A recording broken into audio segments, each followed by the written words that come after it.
So hi friends, welcome to group person. Friends, APSC TSPSC ఎటువంటి competitive prepare అయినా మనకి current affairs అనేది కీలక పాత్ర అయితే పోషిస్తుంది కదా. అయితే వాళ్ళు ఈనాడు న్యూస్ పేపర్లో కొన్ని ఇంపార్టెంట్ అయిన అంశాలు ఇవ్వటం జరిగింది. సో అది వన్ బై వన్ మనం డిస్కస్ చేద్దాం. సో మన ఛానల్లో ఫస్ట్ టైం విజిట్ చేస్తున్నట్టయితే ప్రతి ఒక్కరు వీడియో అనేది కంప్లీట్గా చూసి మన ఛానల్ని సబ్స్క్రైబ్ చేసుకోండి. అయితే ఇవాళ మొదటి అంశం చూసుకున్నట్టయితే నీతి ఆయోగ్. సో నీతి ఆయోగ్ మనకి 9వ సమావేశం ఢిల్లీలో జరుగుతుంది కదా. అయితే ఈ సమావేశంలో భాగంగా మన పిఎం ప్రధానమంత్రి మోడీ గారు అధ్యక్షత వహించి ప్రసంగించారు. అదేమిటంటే 2047 నాటికి భారత్కి అభివృద్ధి చెందిన దేశంగా తీర్చిదిద్దడానికి పేదరిక నిర్మూలన కీలకమని, దీనికి పూర్తిగా సాధించినప్పుడే రూపాంతరీకరణ చెందుతుందని ఆయన చెప్పారు.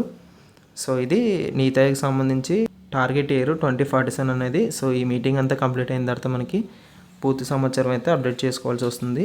ఇన్ఫ్యాక్ట్ మనకి ఎకానమీలో నీతి ఆయోగ్ కాన్సెప్ట్లో ఇలాంటి అంశాలు అయితే ఇంపార్టెంట్. ఇక రెండో అంశం చూసుకున్నట్టయితే ఎస్ఎన్టీలో భాగంగా క్యాన్సర్ కేసుల్లో 26% తల గొంతు క్యాన్సర్ బాధితులని ఢిల్లీకి చెందిన స్వచ్ఛంద సంస్థ అధ్యయనంలో వెల్లడి.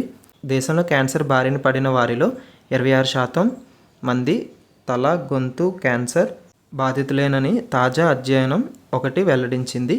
ఇలాంటి కేసులు భారత్లో పెరుగుతున్నాయని పేర్కొంది. శనివారం ప్రపంచ head and neck cancer day సందర్భంగా ఢిల్లీకి చెందిన క్యాన్సర్ ముక్త్ భారత్ ఫౌండేషన్ అనే స్వచ్ఛంద సంస్థ 1869 మంది క్యాన్సర్ బాధితుల సమాచారాన్ని విశ్లేషించి వివరాలు అయితే వెల్లడించింది. ఏం లేదు, ఇటీవల క్యాన్సర్ కేసుల్లో 26% తలగొంతు క్యాన్సర్ బాధితులే అని ఢిల్లీకి చెందిన ముక్త్ భారత్ ఫౌండేషన్ మనకి రిపోర్ట్ అయితే ఇవ్వడం జరిగింది. సో ఇది మనకి కరెంట్ ఎస్ఎన్టీలో భాగంగా ఉపయోగపడడం జరుగుతుంది. తెలంగాణ గవర్నర్గా జిష్ణుదేవ్ వర్మ గారు అయితే రావడం జరిగింది. ఇది మన పాలిటీలో భాగంగా మంత్రిమండలి ఆర్టికల్ 163 నుంచి అయితే లింక్ చేసి చదువుకోండి.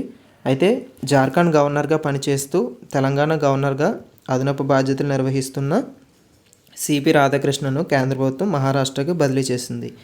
అంటే జార్ఖండ్కి తెలంగాణకి 2 స్టేట్లకి అయితే గవర్నర్గా అయితే ఉండడం జరిగింది. అయితే ఇప్పుడు మహారాష్ట్రకి అయితే బదిలీ అయితే అయిపోయారు.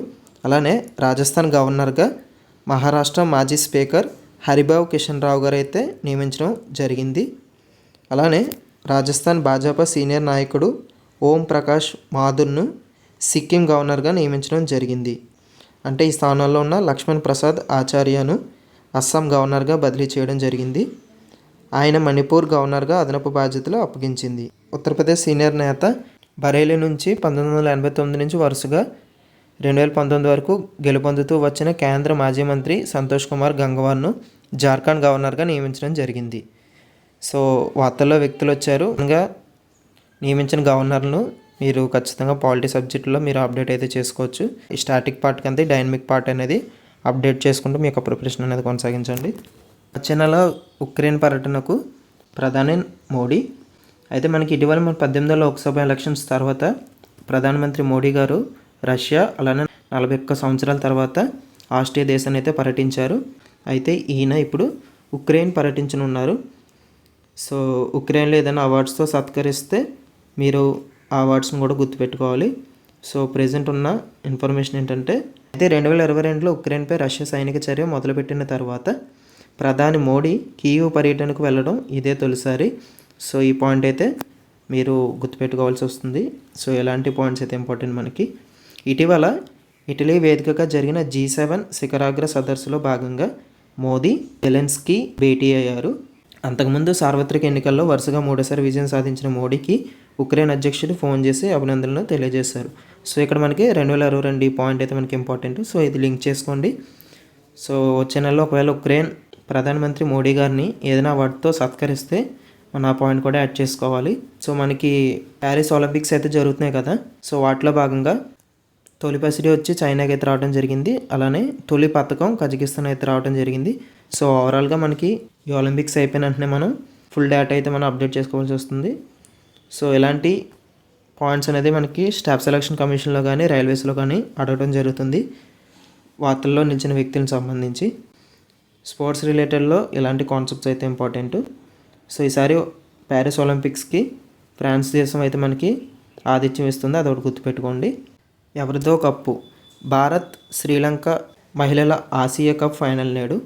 పురుషుల ఆసియా కప్ ఫైనల్ వచ్చి కూడా భారత్ శ్రీలంకకి జరిగింది. భారత్ విజయం సాధించింది. సో ఈ కప్లో ఎవరు విజయం సాధిస్తారో మనం రేపటి కరెంట్ అఫైర్స్లో మనకి తెలుస్తుంది. సో ఈ ఫైనల్ మ్యాచ్ అనేది మనకి దంబుల్లలో జరగనుంది.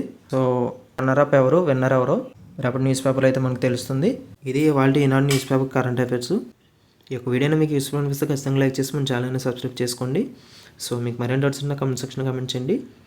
So that's it for today's video and thank you.